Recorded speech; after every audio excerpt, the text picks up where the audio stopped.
to the Washington Outsider.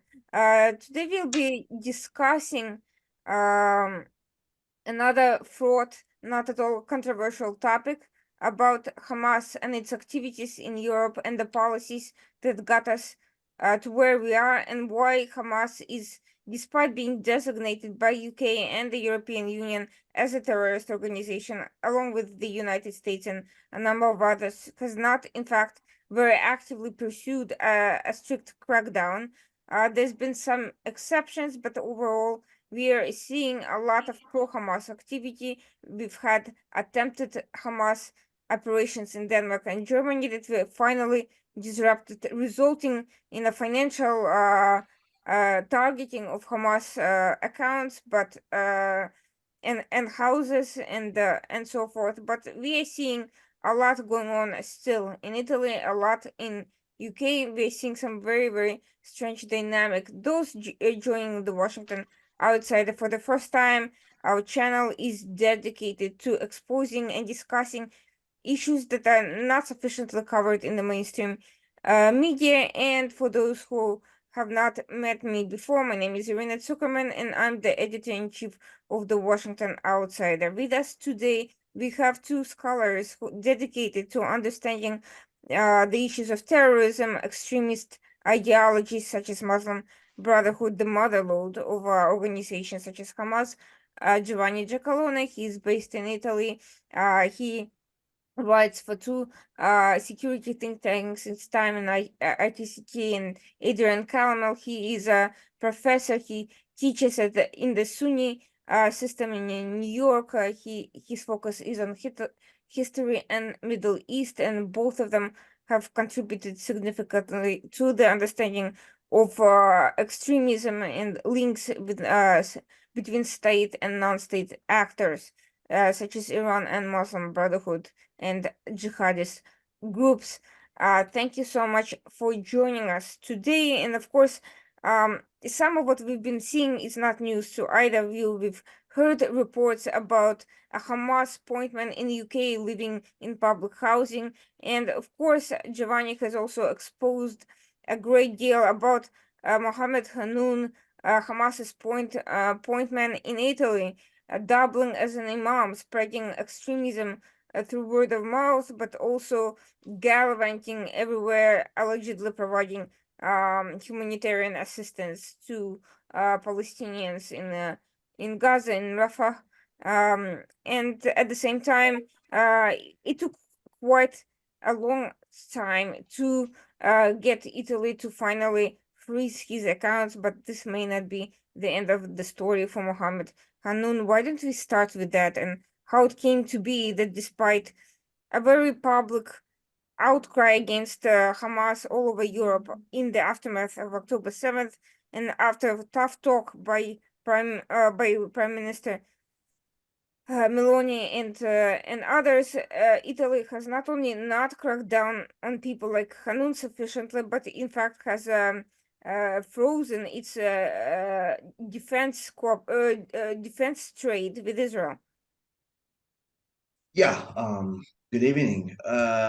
Well, there are a lot of questions about this Mohammed Hanoun individual and what's going on with him.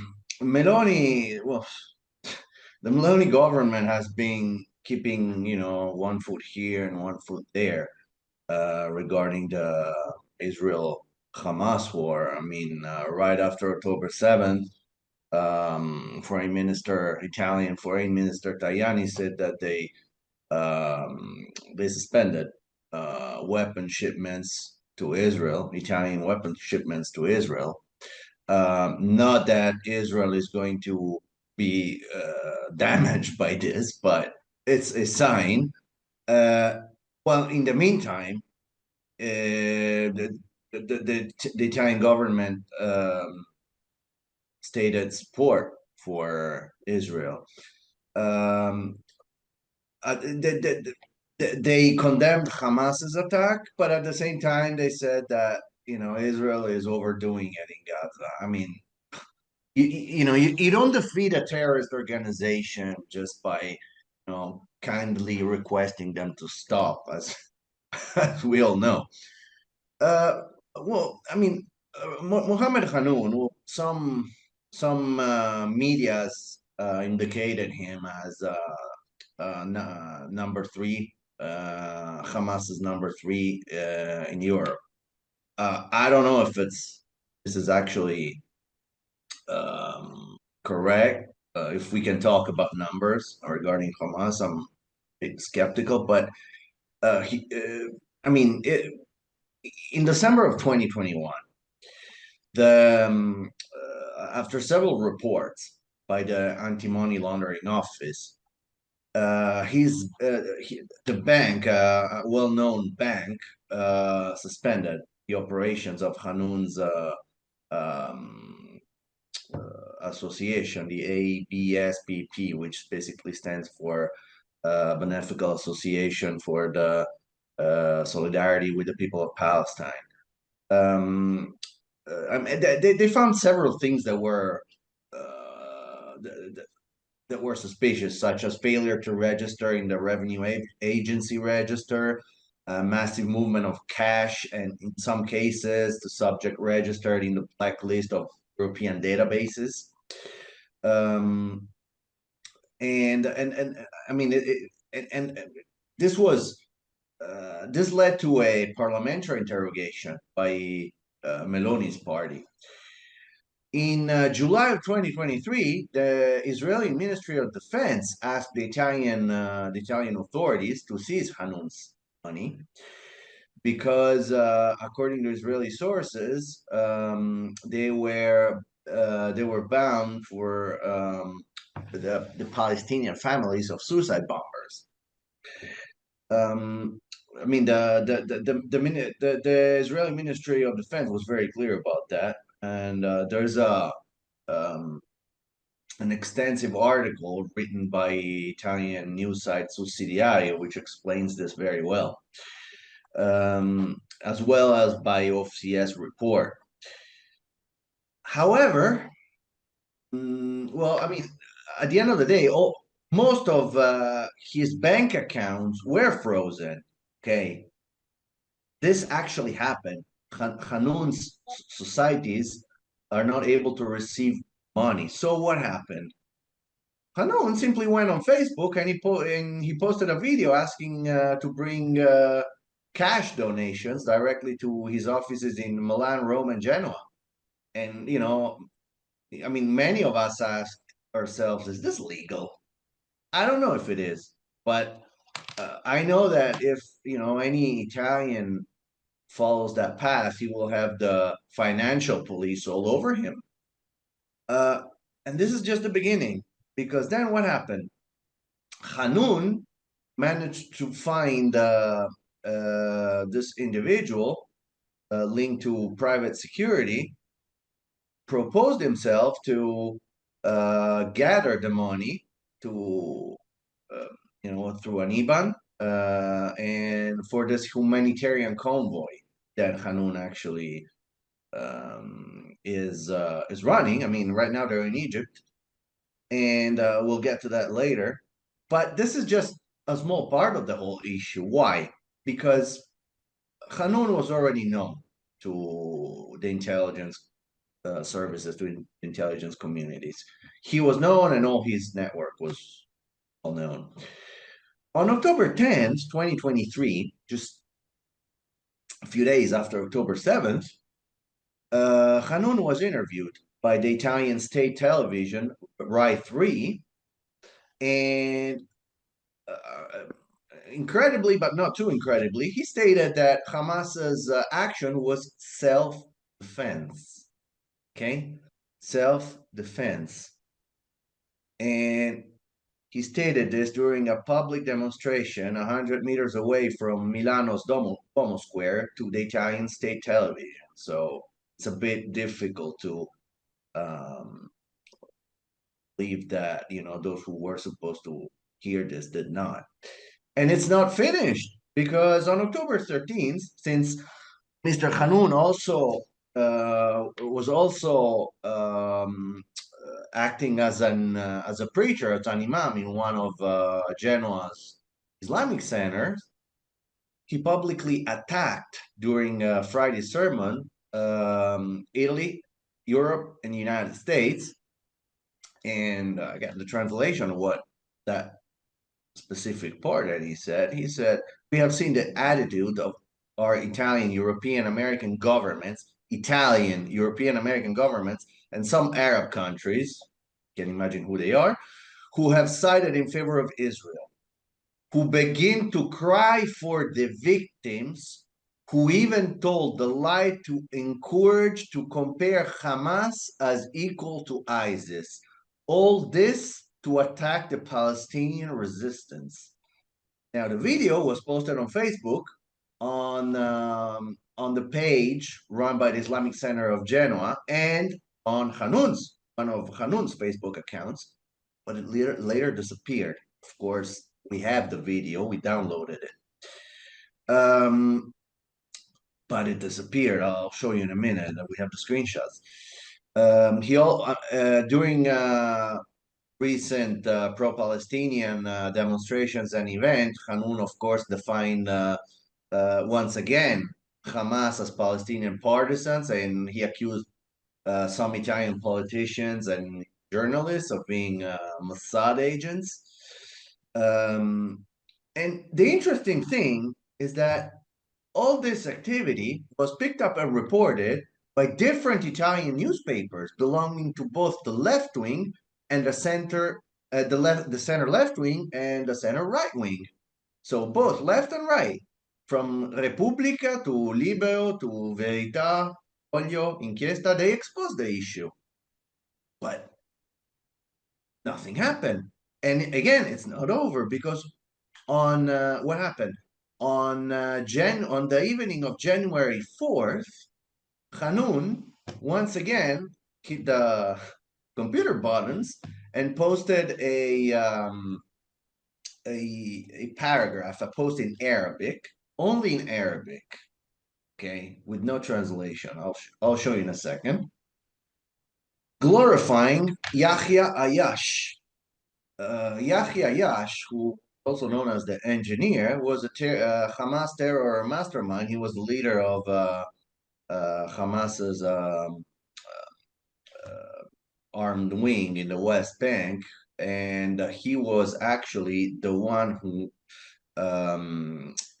engineered suicide bombings against civilians in Israel in the 1990s, but mostly striking the public transportation.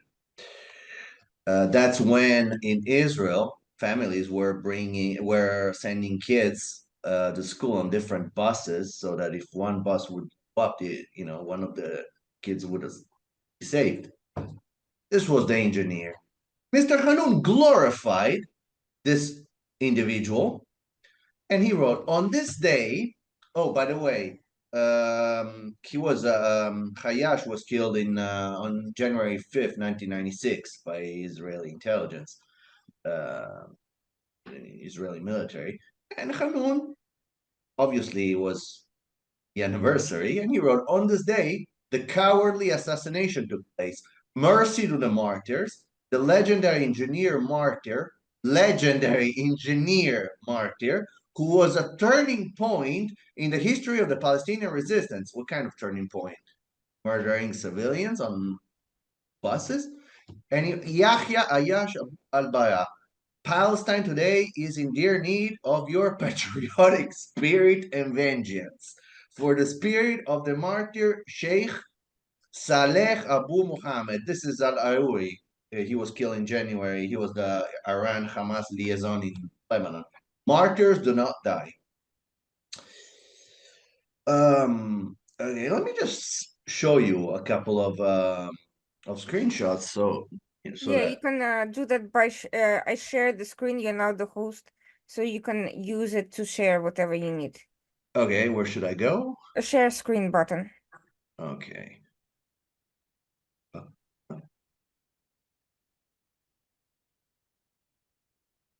Okay, you should be able to see it now. Not yet, because you need to click on the share screen and then You need to go to the. Okay, I got it. Okay, slide number 1.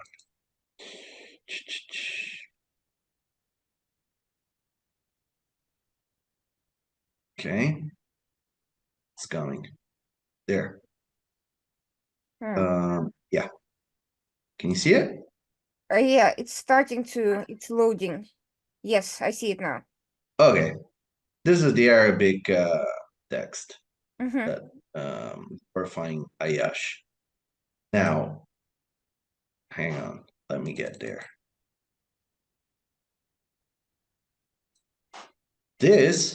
Wait. This is the sermon where Hanun attacked the various governments siding with Israel and only crying about the Israeli victims. This is when it was later removed. As you will see, it's the exact same post, but it was not available anymore. Let me show you something else. Okay, this is Hanun.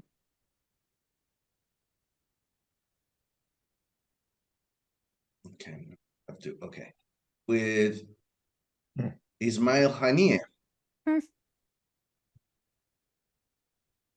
Hang on. Sorry. Yeah. See, Hanun and Haniyeh. This is Hanun with Khaled Mashal. Hmm? Oh, Now, the usual suspects. exactly. Now, what I mean, Hanun, there we go, was invited by he's hooked up with several politicians from the Italian left. This is the lady is Laura Boldrini, who used to be president of the chamber years back. He can also count on the support of others such as Fratoianni and um, Piras. They took him to the Italian chamber to have conferences on Palestine, and together with his deputy, his name is Suleiman Hijazi.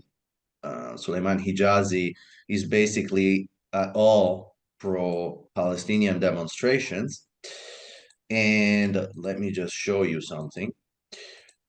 Uh, these are some of the posts that Suleiman Hijazi shared a few years back.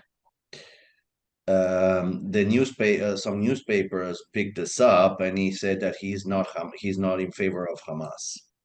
Okay, maybe we can believe him. He said that okay, the leaders of Hamas with Abu Baida today in Gaza. Abu Baida, not a short while ago during a conference in Gaza. I will let you know more tonight.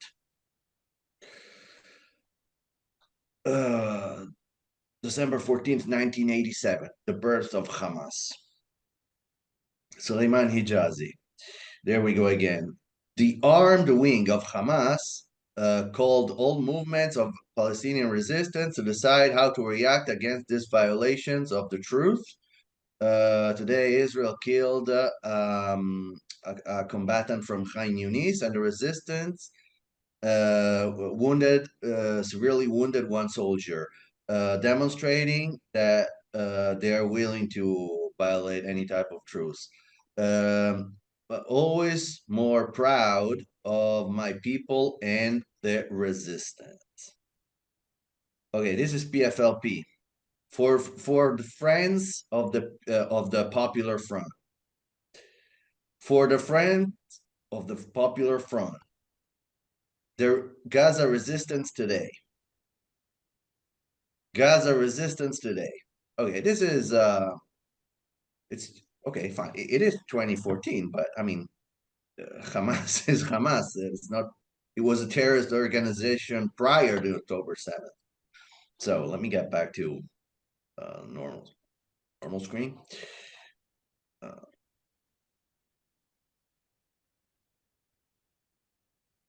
okay, there. So this is just um, a small part of the whole thing. Okay, this is Mohammed Hanun. It is interesting how Mohammed Hanun posts certain things, and then when he understands that he crossed the line, he starts talking about coexistence between all people and all religions. He suddenly becomes ecumenical. um, despite all this, okay, so freezing accounts, obvious um extremist content on Facebook, uh, statements, etc., post October 7th statements, he is still free to gather money um, to run his humanitarian convoy. And one interesting thing that happened today is that, okay, Hanun uh, left with his convoy, his convoy. His idea is to go to Egypt and then to Rafah, to the border crossing with the humanitarian convoy. Last night, several Italian politicians belonging to the Democratic Party, AVS, and Five Star Movement left for Egypt to support a convoy, I don't know which one, that is planning to go to Rafah. Now, several of these politicians who left are the same ones who are supporting Hanun when he has this institutional events. So, if you want to connect some dots, I mean, we understand that there's something obvious going on. Now, one last aspect that I'd like to mention. Okay, first of all, we have seen how there is a huge difference between how Hamas is dealt with from a security perspective and how Al Qaeda or ISIS are dealt with. I have personally seen people uh, being grounded, being at least their accounts suspended from Facebook, from social media, for posting pro-ISIS material. When I say pro-ISIS material, I don't mean stuff like "let's go fight, let's go kill." I mean pro-ISIS, pro-ISIS propaganda, ideology. Okay, pro-ISIS, pro-Al Qaeda, whatever. Apparently, with Hamas, it's not the same because his accounts are still running.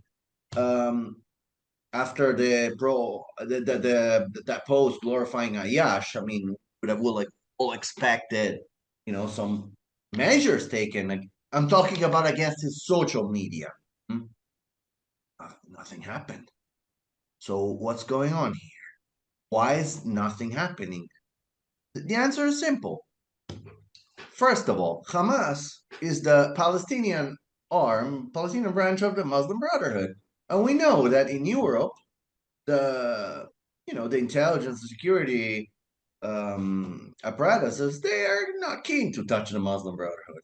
Secondly, Hamas, for some reason, is still seen as some sort of political uh, interlocutor. Uh, Even if it's a terrorist organization, because Hamas is blacklisted in Europe.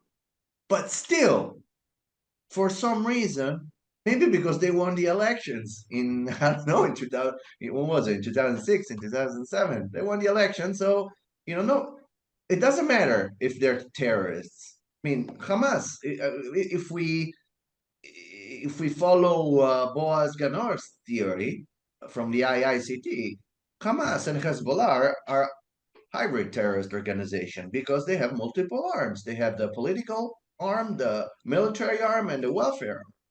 So that doesn't make them any different from from Al Qaeda or ISIS if we're talking about terrorism.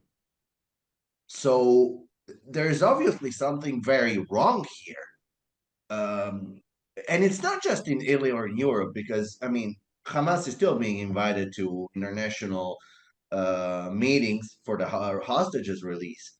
Would you ever have imagined, I don't know, Osama bin Laden or Abu Bakr al-Baghdadi or whatever, the blind sheikh, Umar Abdel Rahman, or um, uh, whatever, Ayman al-Zawahiri being invited for a conference in Cairo to release hostages? I don't think so.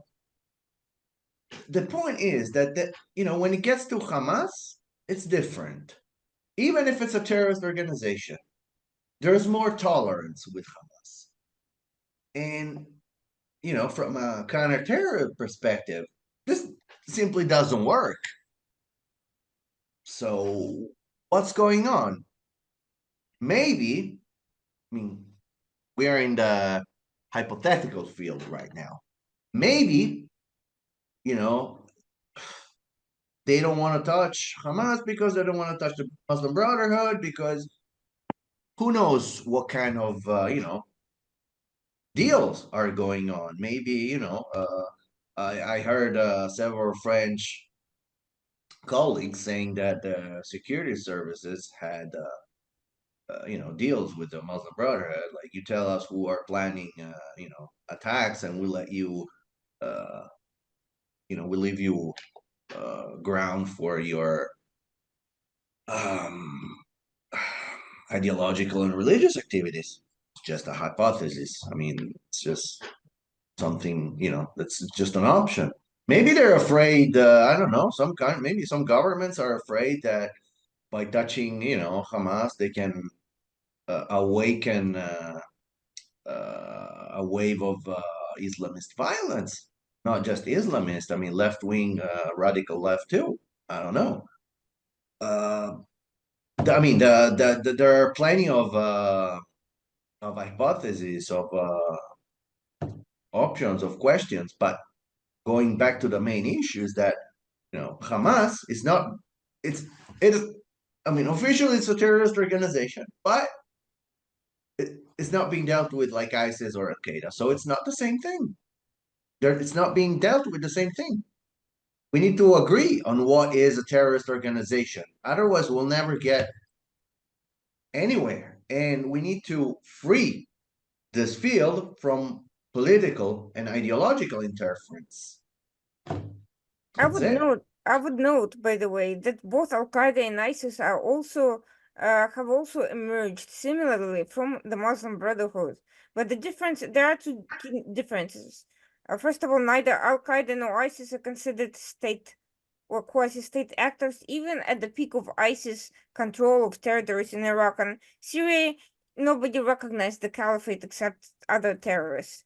Whereas Hamas is seen as a governing entity in Gaza. The other issue is that Al Qaeda and ISIS position themselves as universal global jihadist organizations. Hamas, despite recently having expanded its operations publicly, by operations, I don't mean financial or communications or political activity, but attacks into areas outside Israel, is seen as a resistance movement by the Palestinians, and it's intimately tied to the Palestinian cause in the minds of Europeans and others, including the United States, by the way. So I wonder if these two things contribute to this different treatment.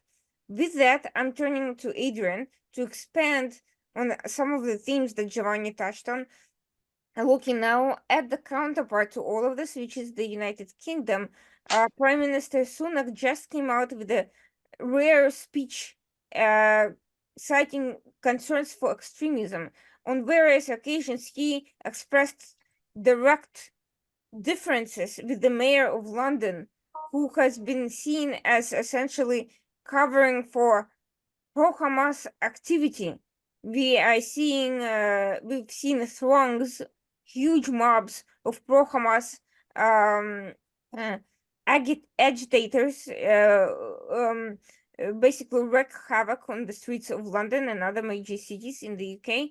We have seen the London police hesitate to offer protection to Jewish and pro-Israel groups and events, rather instructing them to remove Jewish insignia and or cancel those events.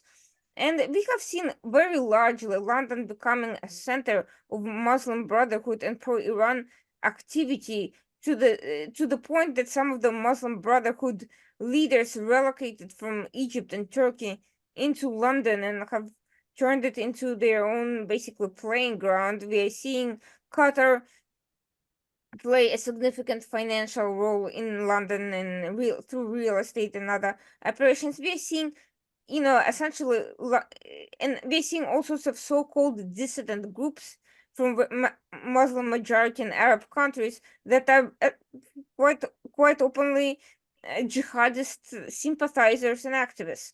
So the question is, what would it take for UK to wake up to the threat it's facing within its own borders? We've seen the attacks on the subway there. We have seen on buses. We have seen minor incidents over the years. So why now is the public siding so staunchly with giving this freedom of movement to outright terrorism and intimidation, not somewhere else, but in its own soil?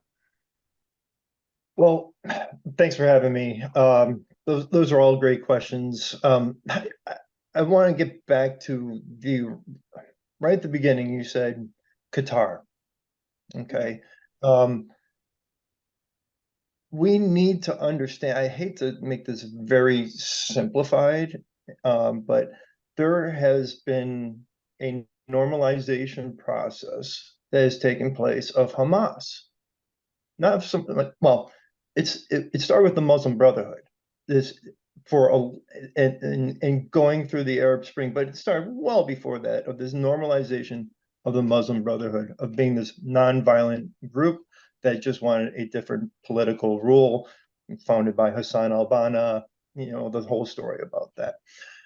So there was this normalization of the Muslim Brotherhood. What people fail to recognize is that, as you said, people from ISIS, people from Al-Qaeda, people that were originally from Egyptian Islamic Jihad, Zawahiri's group, they're all graduates from the Muslim Brotherhood. All right. And what is the one Muslim Brotherhood nation in the Middle East? That's Qatar. So Qatar, and the question was asked, why is ISIS and Al-Qaeda being treated differently? Al-Qaeda and ISIS didn't have a non-NATO major ally that it could consider as its safe haven, that would do their dirty bidding for them. And, I think that is a huge part of the problem. People who support Hamas need to understand the Muslim Brotherhood, and they don't need to understand that. I mean, there's the radical there's two systems of taking over government. If you go back to the old communist socialist tract, if you go back to the Hassan al-Banna's theory, and in debates within the Muslim Brotherhood, is, do we do it through the ballot box, or do we do it through violent overthrow? And it's always been about that. It's always, and we saw it in Egypt, they did it through the ballot box. In other places, in Gaza, they did it through a very violent overthrow of the Palestinian Authority, basically. They won an election, kind of did it through the ballot box, and then just threw the Fatah members off rooftops. So there was a real turning point that the world didn't recognize, that when the Amiens bombing happened in 1994, they realized all these radical groups, the Islamists, the Palestinian groups, such as the PFL-PGC, they realized that the Hezbollah way is the way. It's a maximalist approach to this. So what they've been able to do is kind of grow in under the soft underbelly of the United States, using the Muslim Brotherhood as cover, using organizations in the United States as cover, or in the United Kingdom, using the immigration policy, just simply using the immigration policy, and then when you have that many people that are on the dole, that are getting paid by the British government, don't have jobs. You have people bragging about having this many kids and getting this many different paychecks from the British government, and then they're out protesting in the streets against the British government. There's obviously something broken. I don't think personally England can get it back. This is systemic. Melanie Phillips published that book a while ago, long time ago, Londonistan.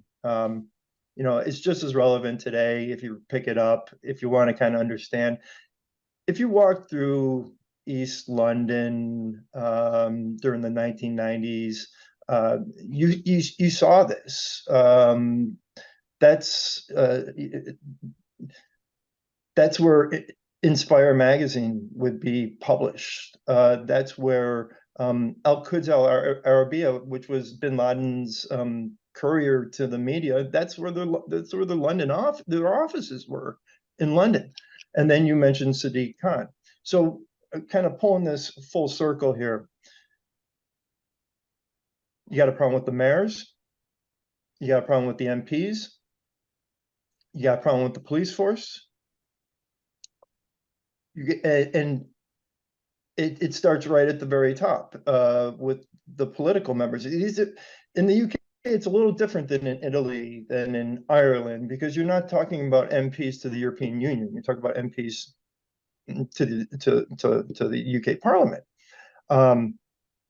These individuals, you look at the very small districts, and some of them are just enclaves.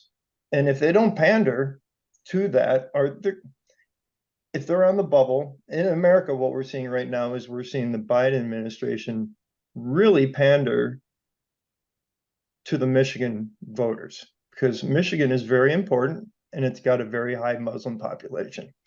Now, for an American viewer here, imagine the UK take that and just blow that up. Think about, you have all these areas, you have a country that's a fraction of the size of New York, that has all these different MPs being elected into different areas. You have some that can easily be swayed, some if they have a stance that's a positive, anti-Hamas, anti-jihadist approach, their vote could be threatened. So, it's intimidation at the ballot box. And then there's intimidation in the streets. And then that's where we talk about the political part.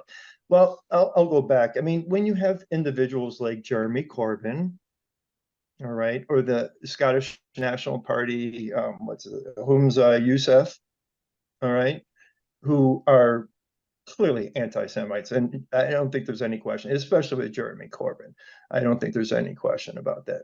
When you have individuals that are kind of the leading figures of an entire political party in a country, going down to South Africa for that sham ICJ trial thing, they're getting political support from the top. So the whole big question is always about, follow the money. Is follow the money. Qatar spent a lot of money, and I think it all comes back at the end of the day is, how much pressure are they putting on people? How much pressure is it? Is it financial? Is there pressure that comes down from the Scottish National Party is heavily dependent upon Qatari money. Their number one platform is to break away from England.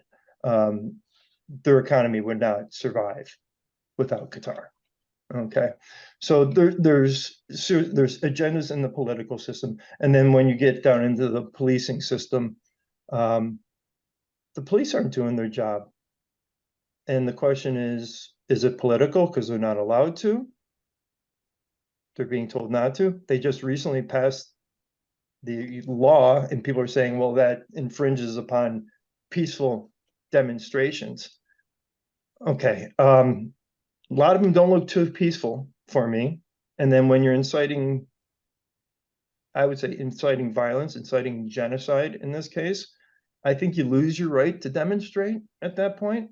So, they put the ban, they said, okay, rightfully so, you can't wear face masks. The police have the right, that if you read the fine writing, they have the ability to arrest people, detain them, who are reusing face masks or pyrotechnics, flares, stuff like that. The next night, you see Tower Bridge, it's packed. Everybody's got a face mask on. There's flares all over the place. And where are the police? They're nowhere to be seen. So there's no, is the will, is it at the top? Is it infiltrated in the police force? Is it in the minds? Is it infected the minds of the police that this is okay? But at the end of the day, I think countries need to go back to law and order when it comes to dealing with this issue. Take it away from I know that this discussion is about Hamas. But take it away from, this is a safety concern. What's it going to take? Is it going to take the next terrorist attack for people to wake up? Is it only because this happened on Israelis and Jews that this, what would happen if this happened in Denmark, happened in Italy, happened in the US? What would the response be? Would we see the same response? We might see a fringe element out there actually doing this now. Will we see the same response we saw after 9/11 of Americans coming together and trying to fight this and quickly losing it in the rearview mirror? But when people don't understand that Hamas is the same side of is the other side of the same coin as ISIS or Al Qaeda. They're not about governing. They're about lining their pockets, wiping Israel off the face of the map.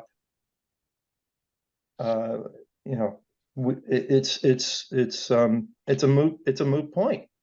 You just look at their two biggest backers. It's the Islamic Republic of Iran, gives them 100 million, and Qatar gives them way more money than that. So, and that's just not, we're not even talking about military capabilities. And what's the Islamic Republic's stated goal? Death to Israel, death to America. People need to wake up to this. The UK, there's the famous Brixton Mosque where they used to call him Captain Hook. I forget his name. He was one of Bin Laden's right hand. Abu Hamza. Yeah, yeah, exactly. That's where Richard Reed came out of that at Brixton Mosque. They're all over the place, and the question is, Giovanni. I heard Giovanni talking about Hanun and Hijazi. It's like they've got cover. My question is, why aren't these guys getting kicked out? They've got to be crossing.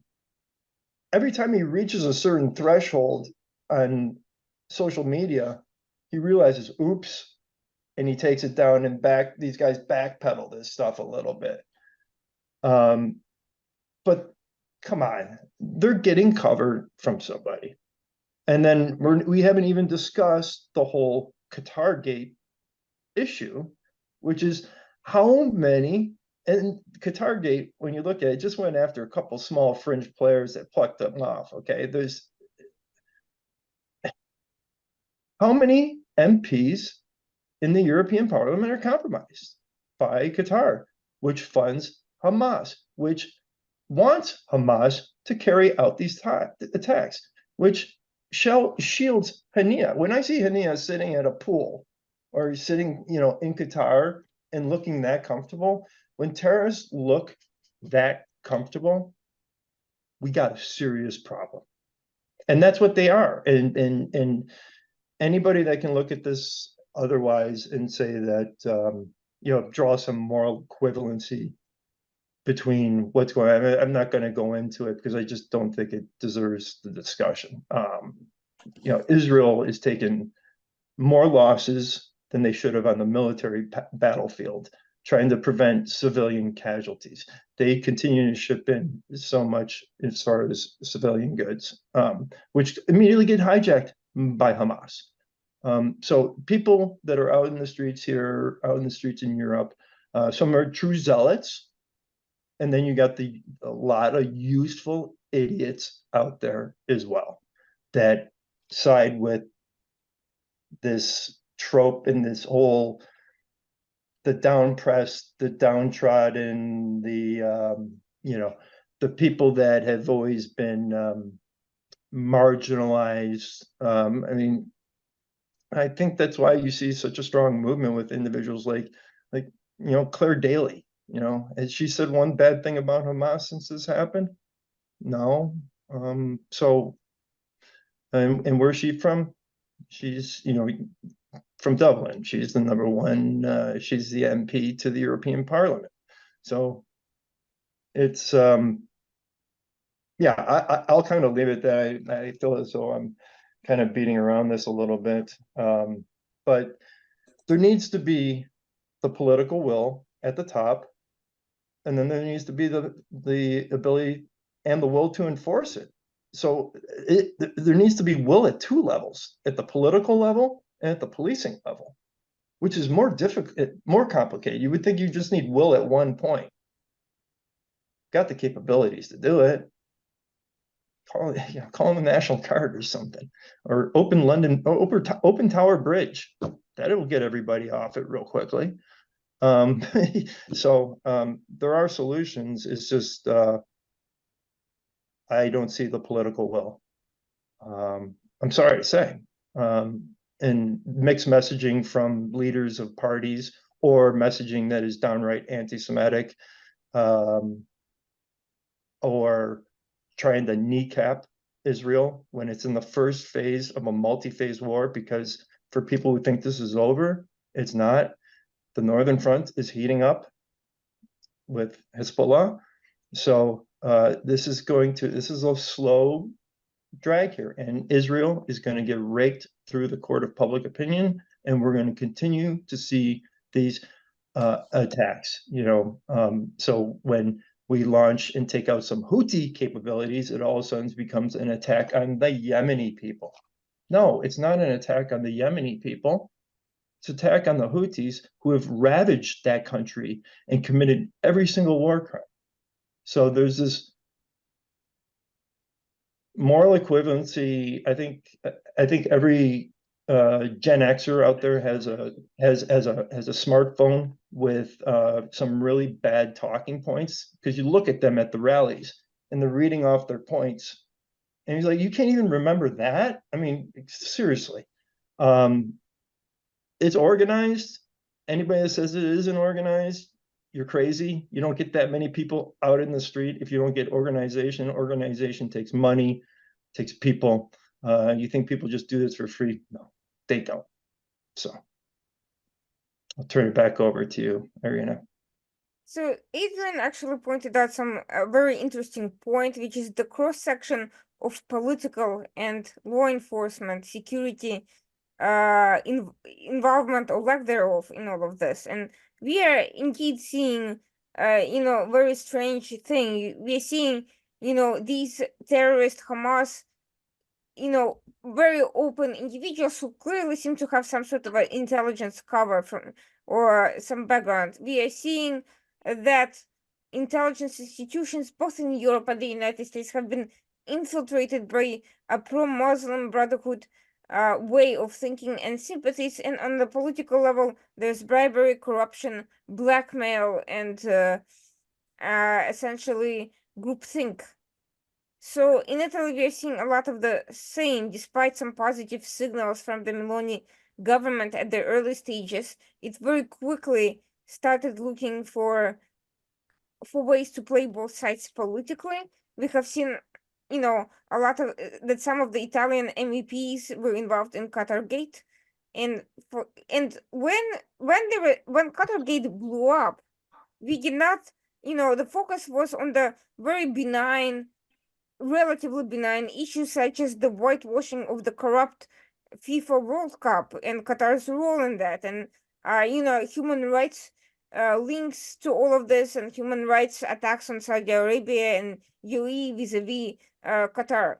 What we have not really seen is the hard digging into whether any of these same people were also behind support of pro-terrorist political action, and the fact that you have intelligence agencies influencing the political process is in itself curious and disturbing. And I wonder, Giovanni, what you think about all this. How is this looking from your side, and do you see these trends of excessive involvement of intelligence institutions in politics on the one hand, and the sort of deliberate avoidance of confronting the political funding of pro-terrorist concerns and campaign donations and that sort of high-level political corruption on the other? Well, first of all, we need to understand one thing. Governments change. The intelligence remains. What does this mean? It means that when a government goes to, a government has a cycle, goes to power, it stays in power, and then it, it goes off. And then another government comes in. But the governments obviously have to interface with intelligence. Intelligence keeps doing its work despite the government change. So obviously the governments get advised by intelligence. That doesn't necessarily mean that the intelligence tells them what to do, but obviously I mean it's they provide strong strong elements. It's a strong reference for a government, both on an internal, on a domestic, and on in policy level. That can get complicated. For instance, Qatar. I mean, we mentioned Qatar. We all know that Qatar is the key player there. Qatar has the money.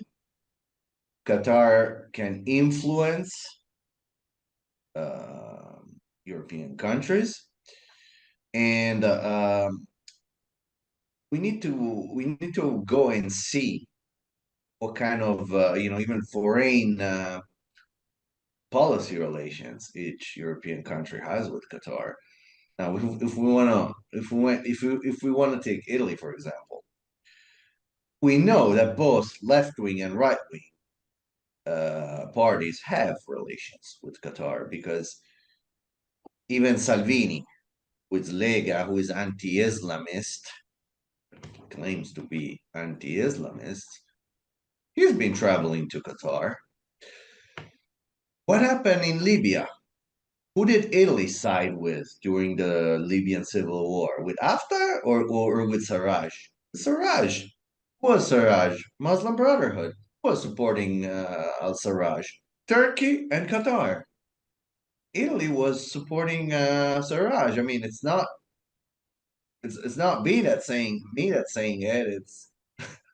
It's facts. So what can we expect? I mean, and it's not just Italy, because in France it's the same, in Belgium it's the same. Qatar has a lot of power on Europe.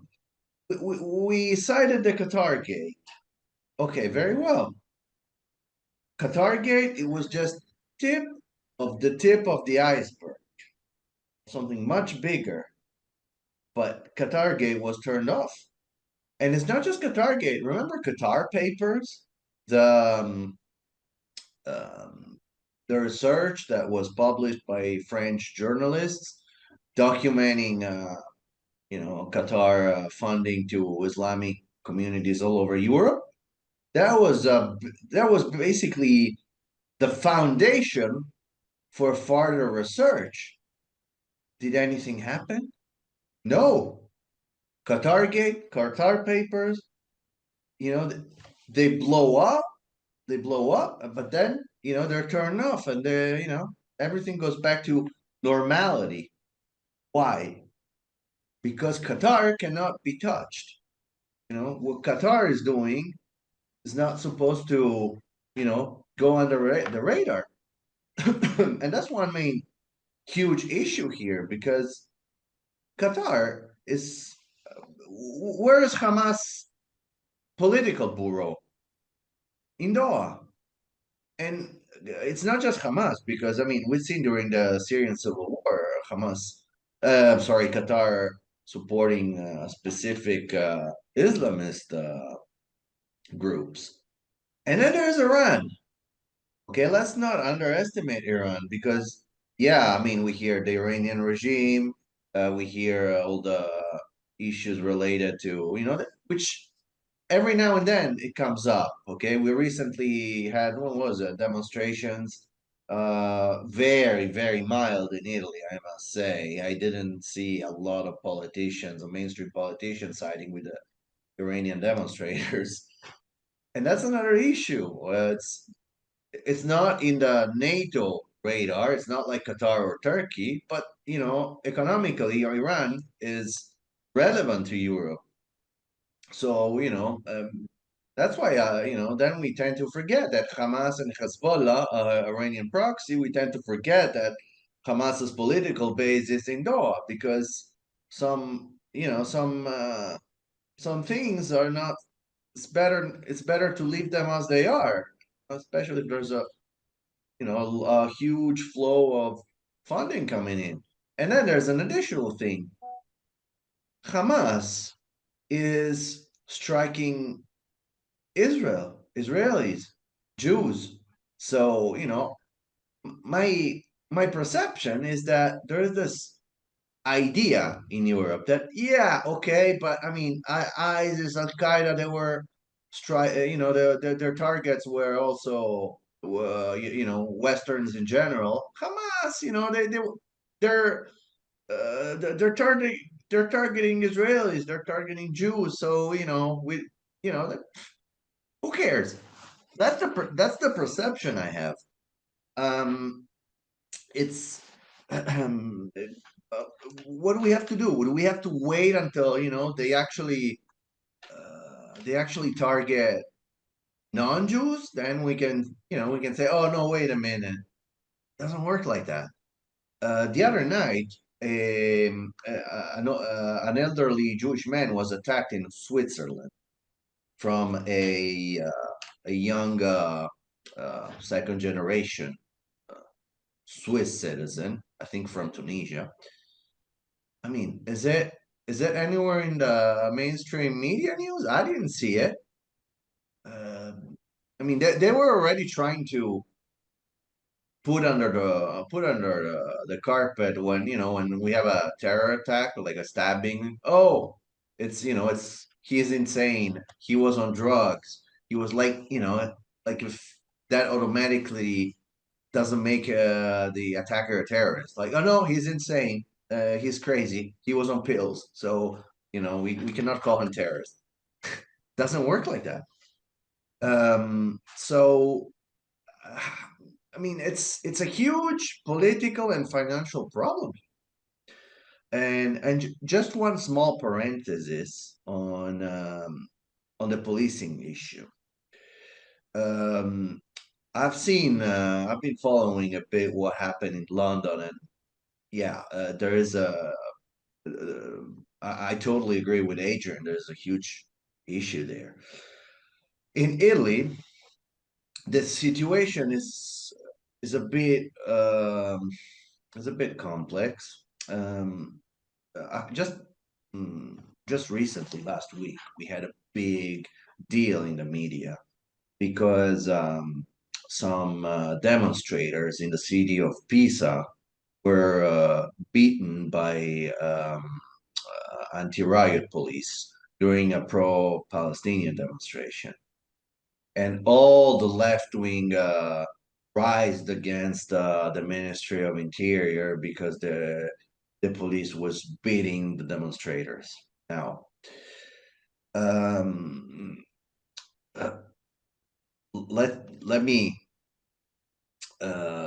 make a premise that I'm not a big fan of the Italian anti-riot police after what I've seen them do during the Draghi government in 2021 and 2022, where they basically beat peaceful demonstrators. But this time, I must say, well, I mean, these demonstrators tried to break a block. They tried to deviate from the path that they were supposed to follow. So the police had to do um, had to respond with a charge to keep them away, which is basically what happened in Rome immediately after the October 7th demonstration when the Israeli operations began. That the pro-Palestinian demonstrators tried to reach an area where there were pro-Israel demonstrators, and the police had to keep them away. That's public order. Okay, so it happens. It's normal, and so you have to analyze the context. But I didn't see anyone complain when last month the undercover police, the plainclothes police, raided the apartment of a 20-year-old boy who basically opened his window over a pro-Palestinian demonstration, a non-authorized pro-Palestinian demonstration, and showed a cardboard sign saying "Free Gaza from Hamas." Now, that demonstration that was occurring under his building but was not authorized. Mohammed Khanoun had been speaking there in the morning. They had some physical confrontation with the police.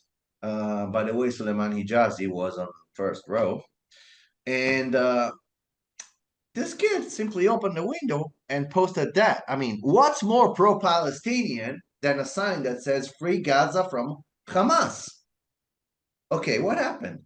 The demonstrators started insulting him and threatening him. We know where you live, blah blah blah. Then the police, the plainclothes police went up and started beating on his door. He called the kid, the boy obviously was scared because he thought that it was the demonstrators who were looking for him. And he called the police, and the police told him, "Oh, it's actually our guys, our plainclothes guys who are knocking." So he was like, "What? What?" So he opened, and the police basically not broke into his house, but I mean, I spoke to him, I interviewed him for the Time of Israel. He said, "I didn't invite them in. I opened the door, and they just came in, and they tried to take to seize uh, his cardboard sign, and they started yelling at him.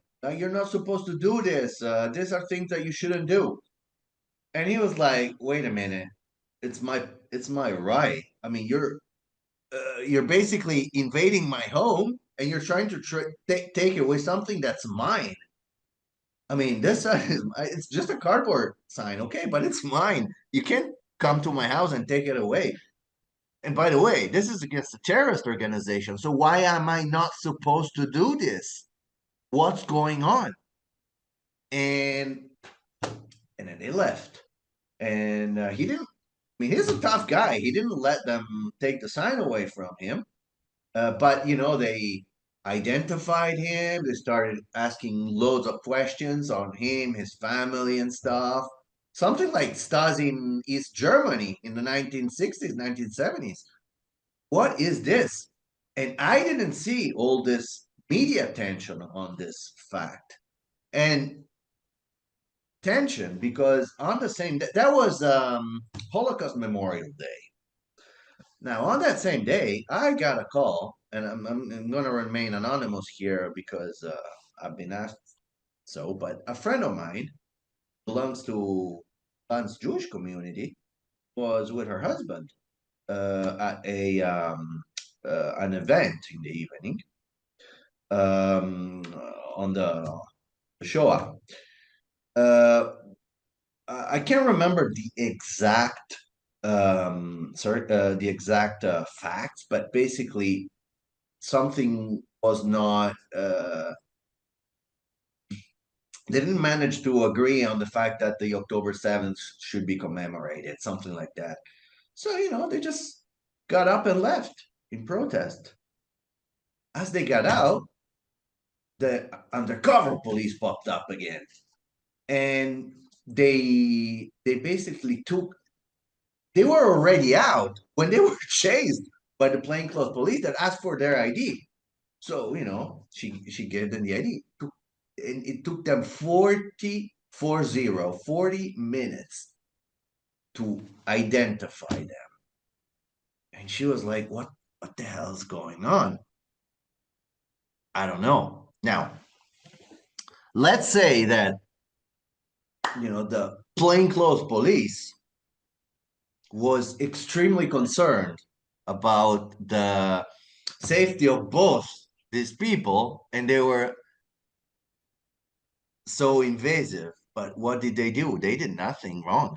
I mean, what there's going back to the 20-year-old boy. I mean, what there's a non-authorized demonstration under my house with people yelling "Intifada" and from the river to the sea, and and they can do it. I expose from my window of my own house a cardboard sign with "Free Gaza from Hamas," and I get the undercover police trying to take it away from me. I mean, or in the other case, I leave the theater, the event, because I don't agree with. I peacefully, extremely peacefully, do not agree. I'm so peaceful that I'm leaving, and I get chased by the undercover police. I mean, what's going on? And by the way, I sent an email and I tried to contact the police, the Milan police, to have an explanation. I never did. They never got back to me. I mean, why is there? Why did this happen? Why did this not reach the mainstream media as it did when demonstrators chanting from the river to the sea were beaten because they basically tried to break through the police?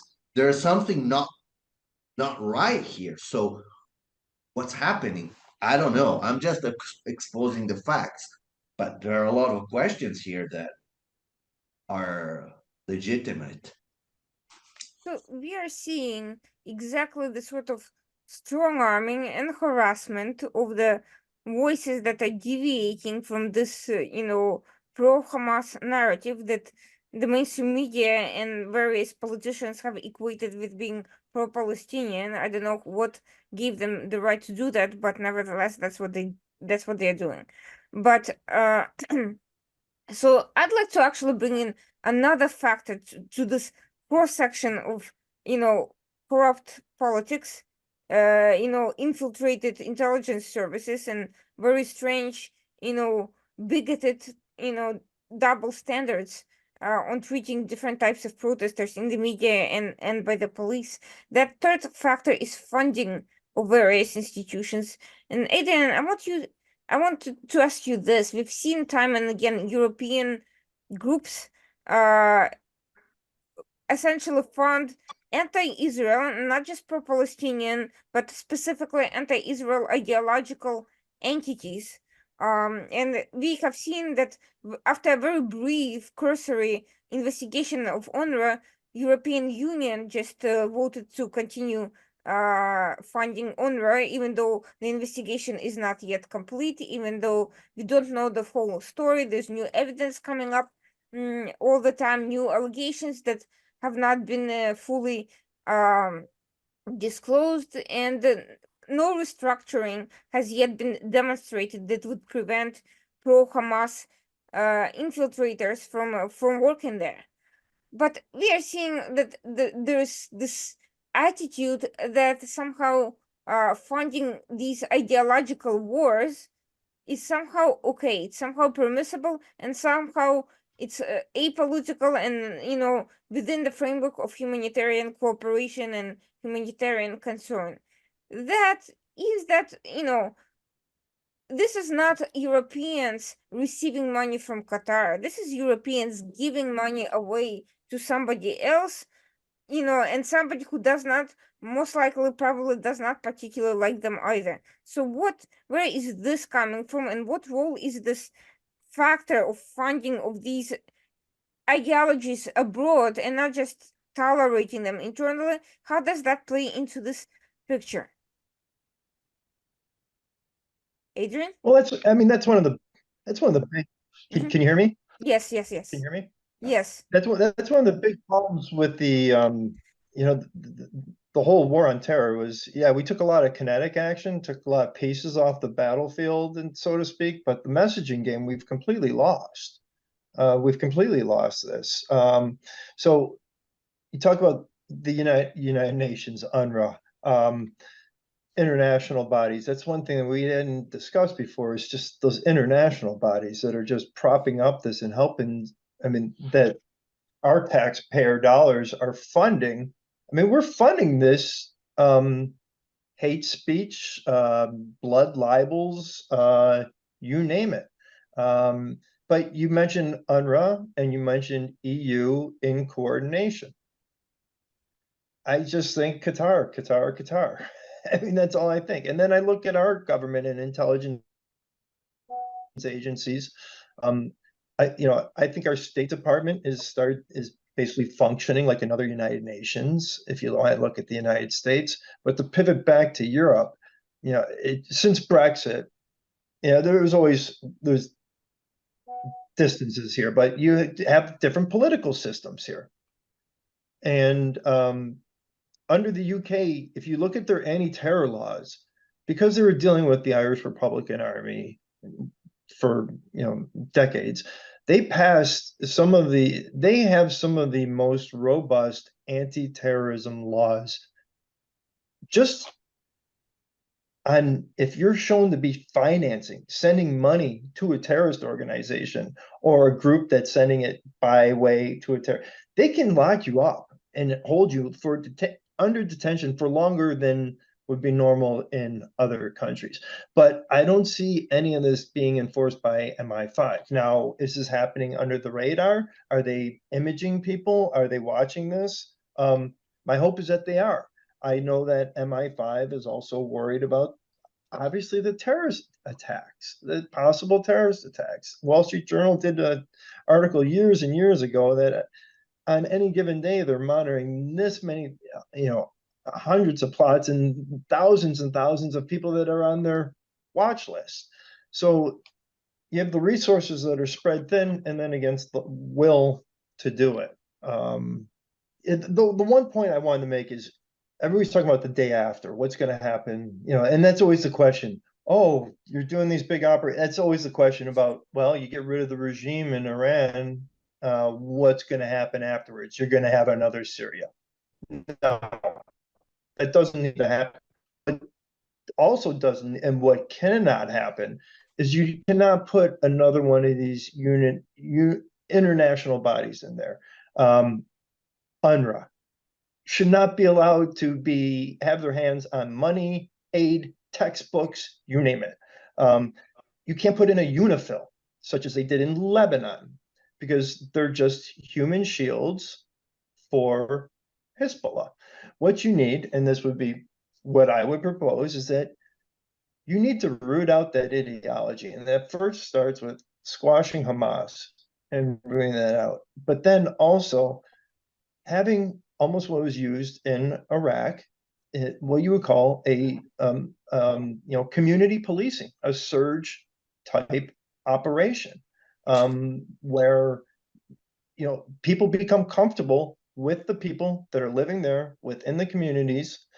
And so they start to see that, whoa, whoever's, I don't know, who would run it.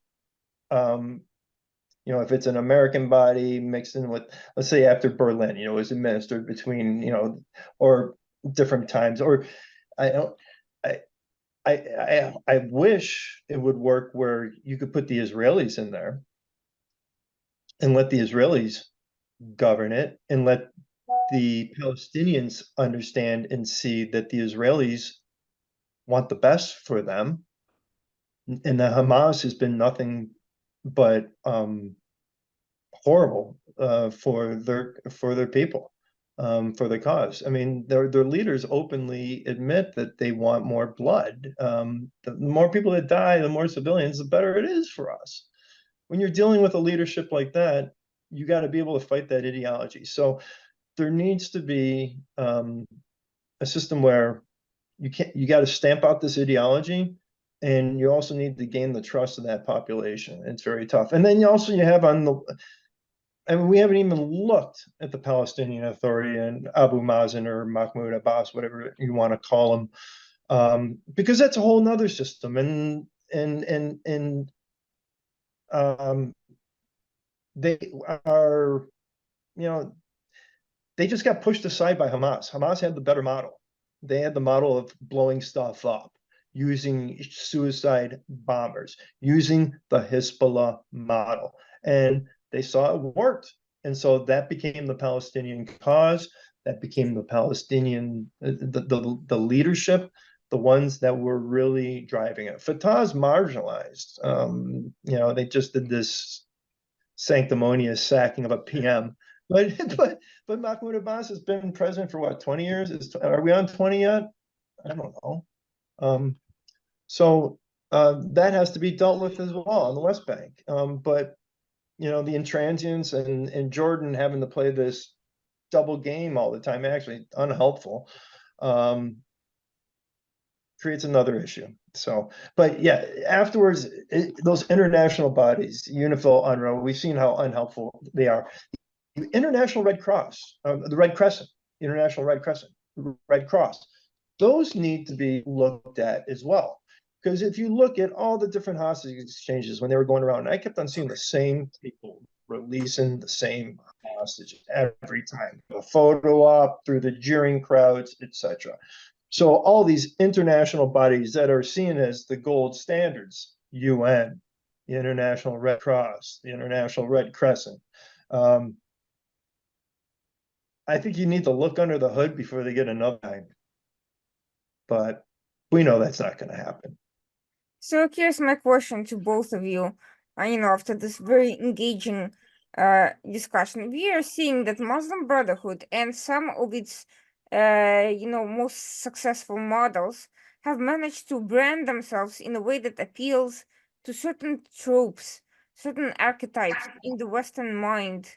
They position themselves as grassroots, even though they're actually highly structured, familial, and hierarchical, as democratic, even though they're actually anti-democratic, as moderate, even though they're actually quite disruptive and support violent as well as, non-violent takeovers and subjugation, and they're exclusivist. And as revolutionary, even though they're also not really revolutionizing anything, they're just bringing in power-hungry factions. And finally, they position themselves as charitable, even though they're actually corrupt and self-serving, and essentially create unhealthy dependencies and promote this victimhood narrative. So all of these things, nevertheless, fall into not only the leftist mindset, but increasingly into some of the kind of so-called right-wing, certain aspects of right-wing movements, and those of the right wing who are even able to distinguish between Muslims and Islamists, some of them simply are not able to make the difference, and even those who are sometimes fall for these narratives because they are appealing to this prevailing identity politics, or narrative building, or the fact that they simply can't tell where the charitable aspect, the private aspect of religion ends and state and non-state plots begin. So how do we break through this extremely successful marketing ploy that has did that has done as great a job of marching through the institutions as communism and socialism and radical leftist policies, and have taken over soft power, hard power, and everything in between, to the point that most people cannot see the threat that is right under their nose, and the Squad are doing a terrible job of presenting it. They're essentially becoming they come across as fear mongers, McCarthyists, and so forth. How do we create a reasonable understanding of the problem? Okay. First, I think that in order to respond, we need to understand what we're dealing with. First of all,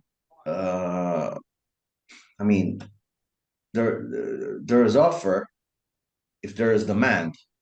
So I believe that the political establishment knows in the West knows very well what what the risks are, but they probably have other priorities. I mean, if Qatar is pushing with all the funding and all the lobbying, it's because there is, the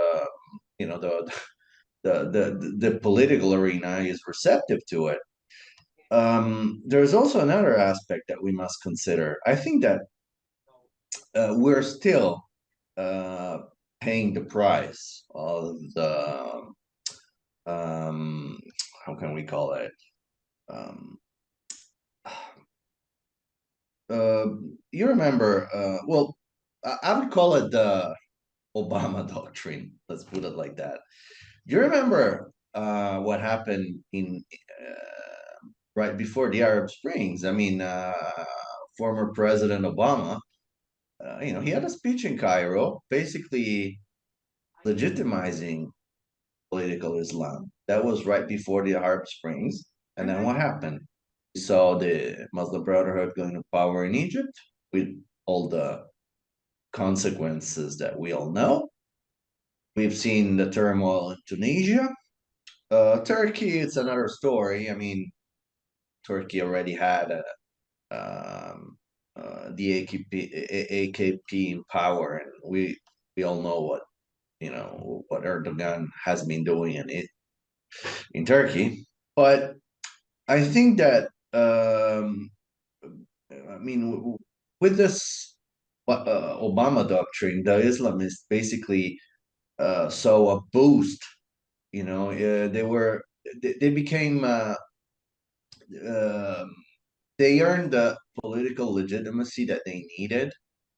Um, we've seen it even with Hamas, and I mean, if we have a political legitimacy that is still going on, because otherwise we wouldn't have Hamas invited to Cairo for for talks, and if we don't realize that this is the one of the main issues there,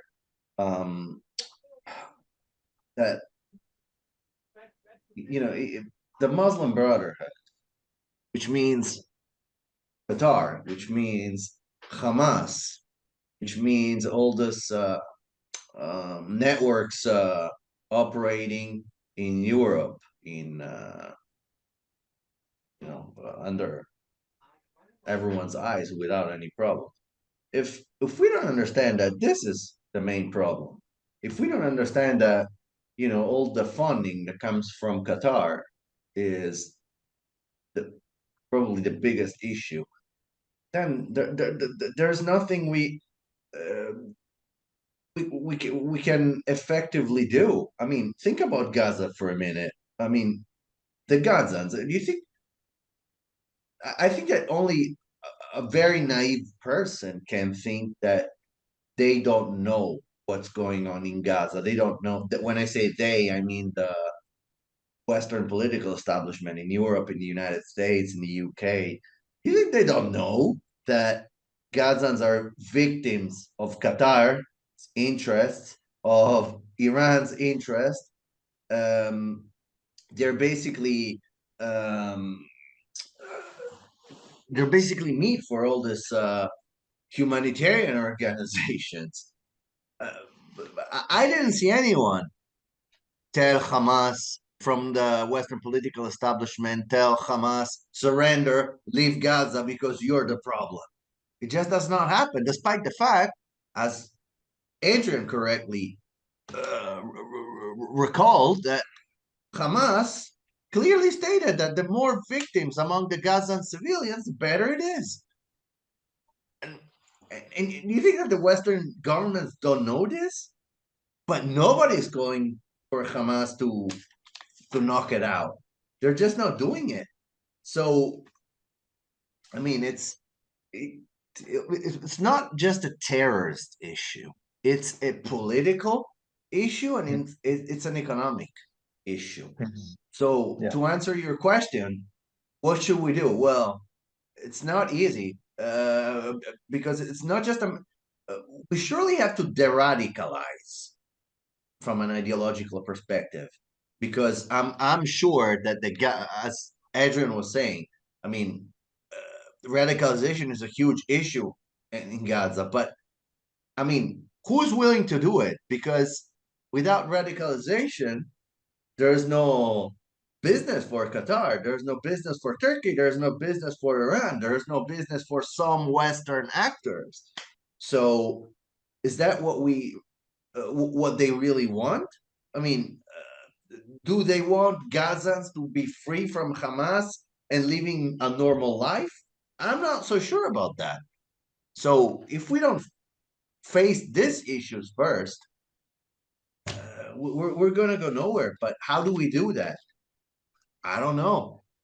I don't know. I mean, it would require some drastic political changes within the um, different administrations, and I don't know if they're willing to do that.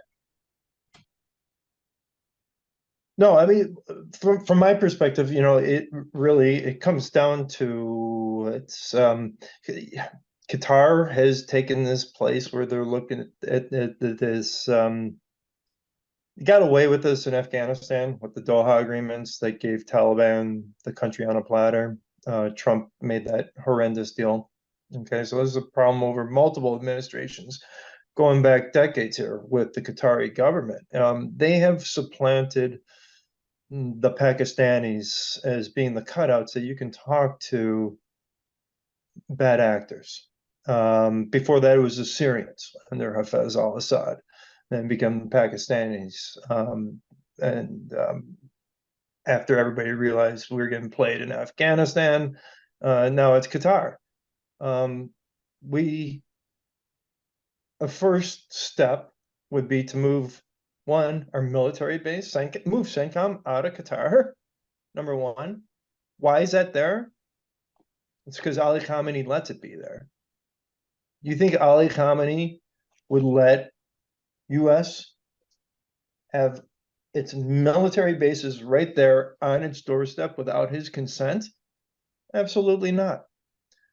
So I think the first thing is shutter that thing up, move it somewhere else, recalibrate, take the non-major NATO ally off Qatar,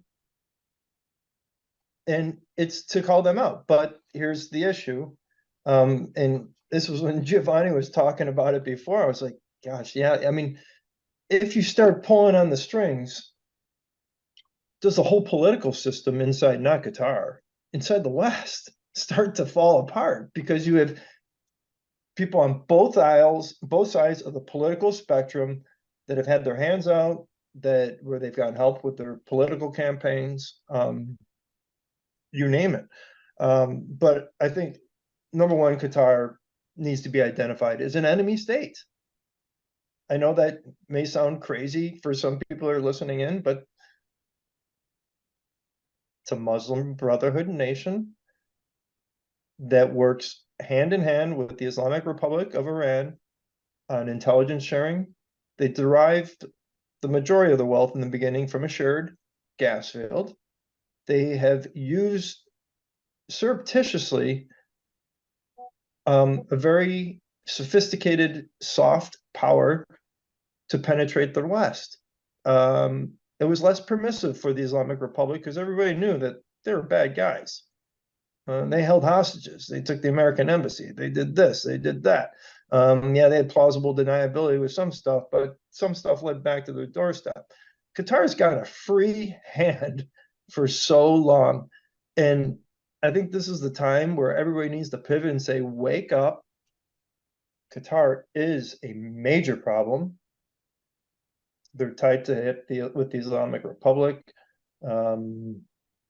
Anything that we share with them on intelligence is getting right back to the regime. We saw this during the World Cup.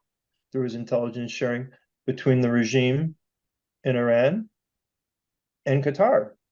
They were coordinating to make sure there were during the protests that are still ongoing in Iran, that the Qataris were arresting people, not letting people take in any anti-Islamic Republic stuff.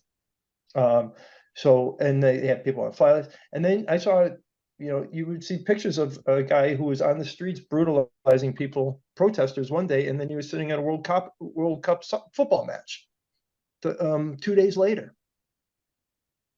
So Qatar and the Islamic Republic work hand in hand, and they recognize for just the simple people out there, they can't really wrap their heads around Hamas and what they are in Hezbollah or any of these groups, is that they're not freedom fighters.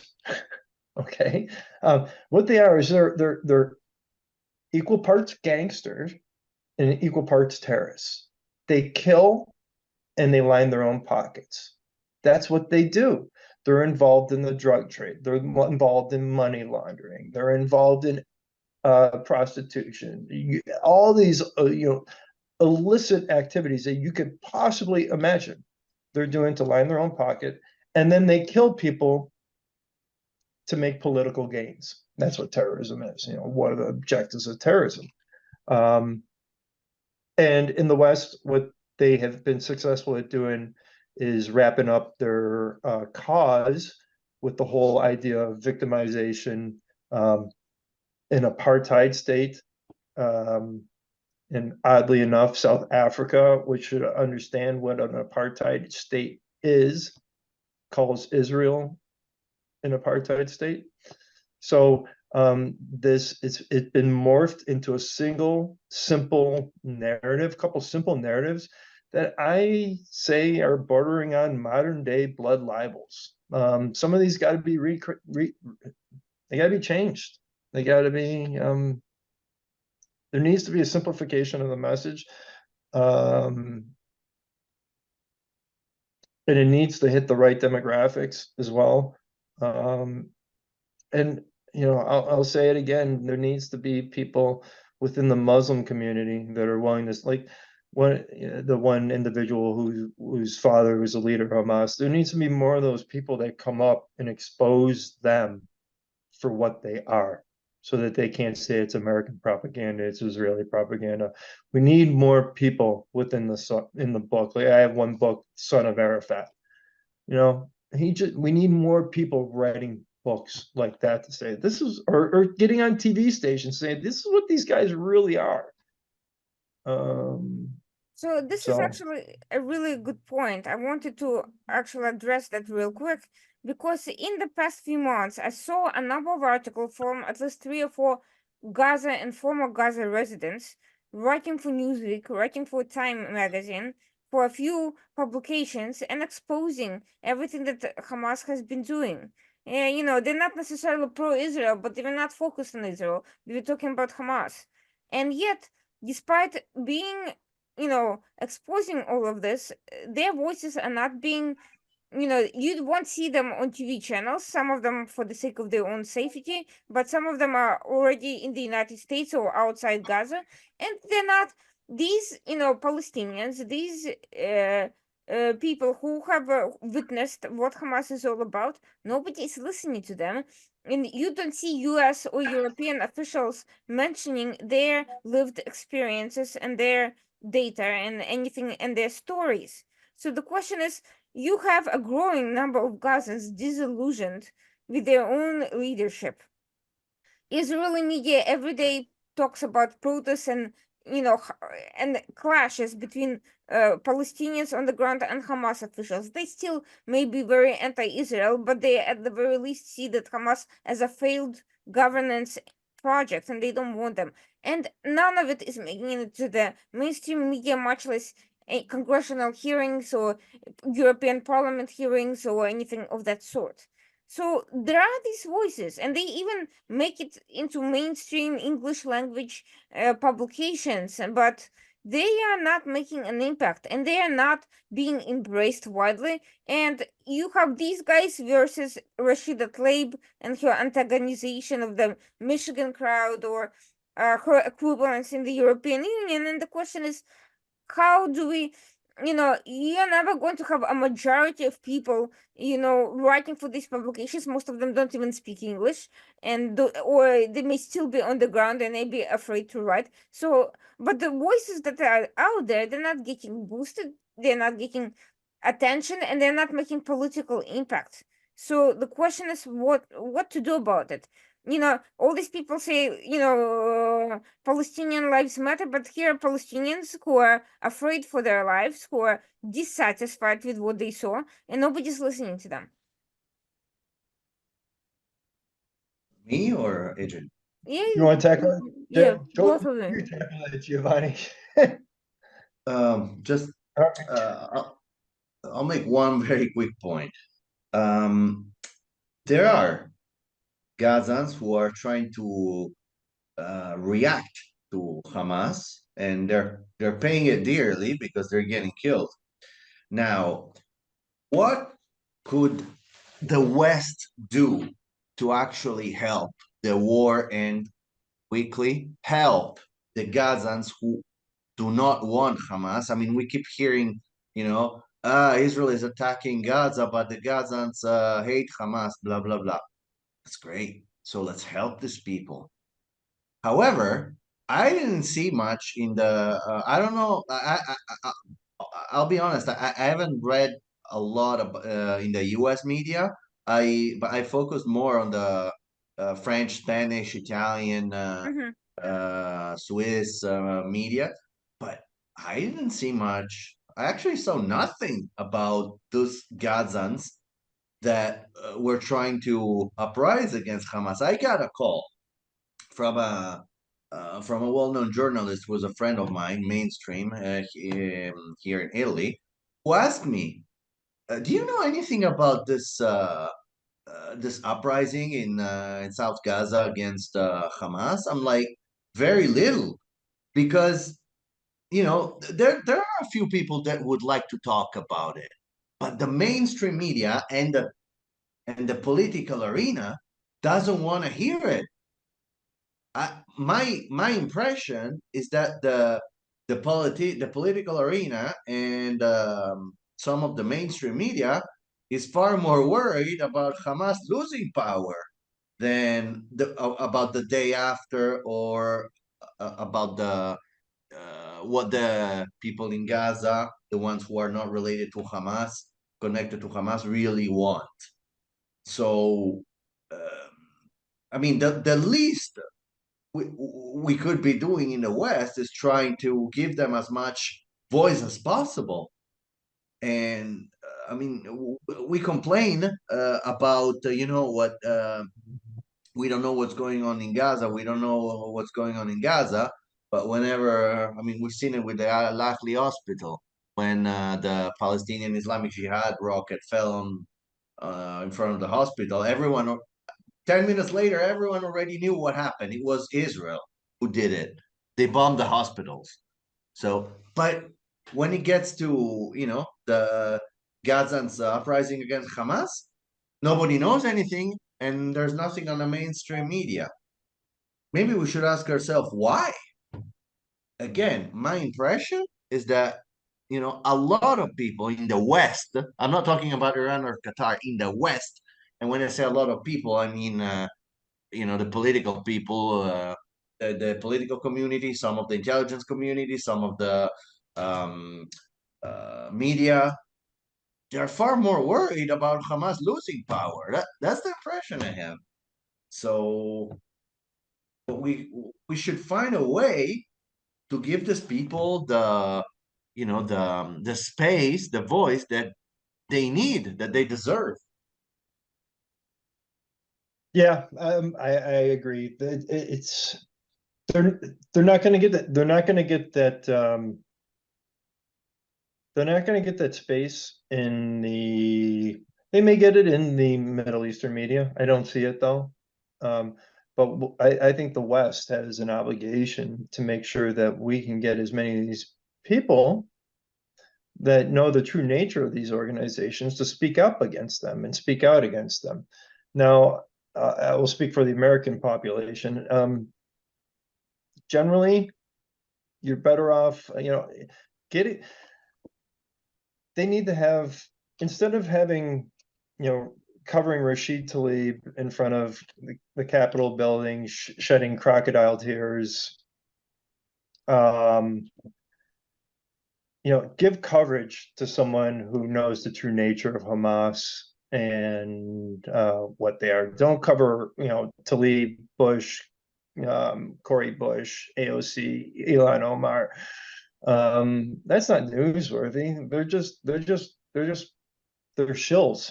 Talk to the press is complicit in this. New York Times, they're not writing a lot of good articles. They're not writing articles on this. There was an article they wrote the other day that they failed to mention the October 7th, the atrocities that were committed in the article. I saw somebody pointed out. It's there's a complete imbalance, and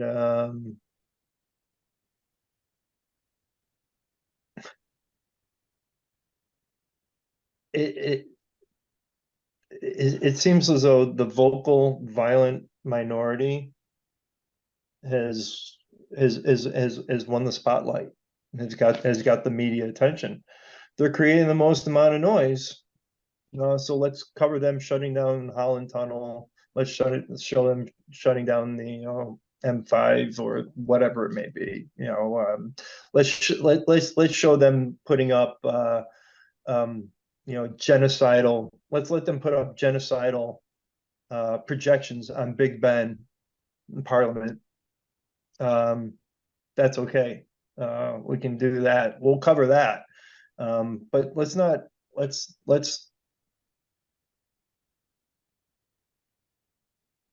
give time to the people that can really let you know what it's like. Because what people don't understand is groups like Hamas, Giovanni stated before, and Irina stated, they're very clan-based, patriarchal. They're very tight-knit. And once you get one of those individuals to break away from them, they can reveal a lot. And what I don't understand is why we're not here. Well, I do understand it.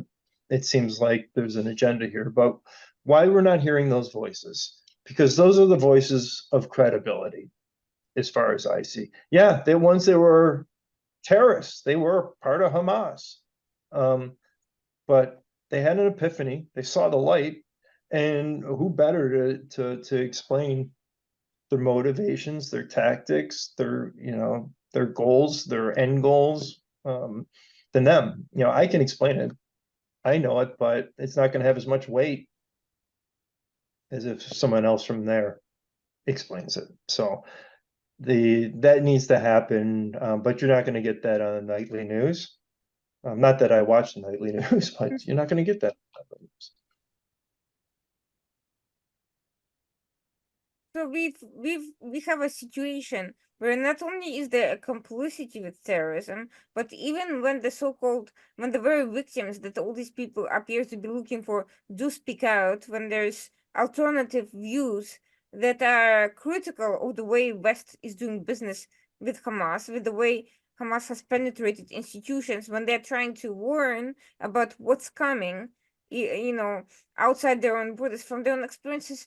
They're shut down. No one really wants to hear it. Even if they manage to get printed, it doesn't get much traction or reaction because it's not the narrative that people want to hear. So this brings me to the point. I mean, how much of it? Okay, there's certainly Qatar funding is doing its damage. Certainly, Iran and its shells and propaganda machinery are not helping. Certainly, leftist movements boosting, particular voices, the resources are right there. But at the same time, isn't there something now in this Western paradigm of underdogs that is, almost Stockholm syndrome like, that it has created, that it wants the underdogs to be the terrorists and not the good guys, even within the same demographic. That it wants, it does, it's almost, masochistic in the types of people it identifies with, and not the actual victims of violence, tyranny, and so forth. Maybe it's not really about democracy or human rights or liberal institutions or law and order in a society. Maybe it's all about finding, those bullies who masquerade as victims, and somehow, for whatever reason, that on some emotional level speaks to people for reasons that we need to be looking inside the West. Yes, Qatar and all these funders and all these penetrators and all these cultural wars and ideological wars, they certainly have contributed to this. But are they really the only reason? I'm not entirely sure. I think the university system is a huge problem here. I mean, you can't go through a history program without viewing everything and anything. I mean, including the French Revolution through a Marxist communist lens. So they are imbibed, with this whole victimization, Hezbollah 1986 open letter, the downtrodden, red-green alliance. They merged very well, just as it did in 1979 with the Islamic Revolution. You had the communists, the Tudeh party, out on the street doing most of the work, and the Khomeinists just came and hijacked the entire revolution. So they're spitting this out. This is what's coming out of the universities. This is, I will say, in the United States. I've seen it. I know it. I've been first-hand witness to it. It is, I never thought I'd see what we're seeing today, but it completely makes sense. It completely makes sense because you look at Khomeini's message, and he understood that the Shia are in the minority. All right. And what he needed to do was co-opt the Ummah, the entire Muslim population. He needed to pull them in. So we talk about the Sunni Shia divide. Okay, I don't want to hear about it. What he did was he realized if he preached that message of being the oppressed, of being that group, that you're going to gain a lot of followers. And look where that socialist Marxist ideology has been so successful is in Latin America. And then look at the ties between Latin America and the Islamic Republic. I mean, gosh, they are so strong. So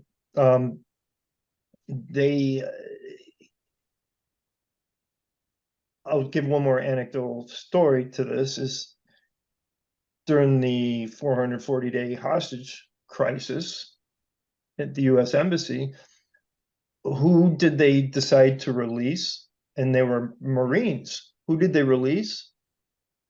They made sure to let the Americans and world know that they released the Black Americans because they've been oppressed. They've been downtrodden, and they've been the downtrodden. So it's been this continuous propaganda game to play on all these somewhat feel marginalized, and it works. I'm sorry to say, it works. Unbelievable.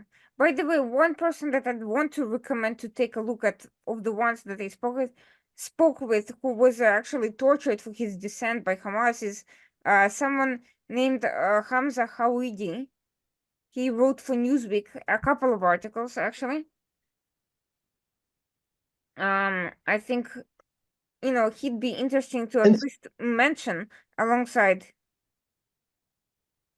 And that's the type of person they need to get that guy in front of a television camera. Okay, the average clown on the street isn't reading Newsweek, or not TikTok. I won't. Put it on something, Snapchat or a message that's going to reach these kids that are they're clueless. They don't understand what they're actually supporting in some cases. A lot of cases they do understand it, but there's a lot of people that you can peel away from the mob and then focus on the problem, the real instigators, the organizers, those individuals. But right now it looks like mob rule out on the streets. Another one working for Haaretz is Ahmed Fouad Al-Khatib, another one from Gaza. And for Time magazine,